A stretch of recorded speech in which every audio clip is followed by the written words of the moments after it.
Wache bomigao mararita kone gidhi nyime kod twak ewi kaka ginyalo rakore gi midhiero kaachiel kod rochruok mag arita mosebedo kadhi nyime Nam Lolwe kod alwora mage. Jagoro mong'eyore migao mar arita Dr. Ramogi koni romono mokelo kanyakla apisas mawuok e pinje mokiewo gi Nam Lolwe magin Kenya, Uganda kod Tanzania bende geto bero yore mag ohala e kindgi. Nam Lolwe koni osebedo kitiyo godo gi jomibadhi magolo dhano kowuok e pinje mamoko kitere pinje maoko e tok chik kaachiel kod nyayo wuodh mwandu ma oko puodhi kaachiel kod yedhe mamero ji.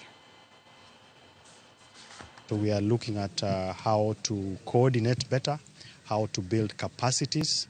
how to have a common understanding with the communities around the lake and also who benefit from the use of the lake on how to better manage those resources while at the same time trying to minimize or eradicate crime that we know is common in the lake. Now, from this workshop, which will take the next 3 days, the teams are going to take stock of some of the developments that have happened over the 3 years when this program has been running, and also to look into how to take forward the positive lessons,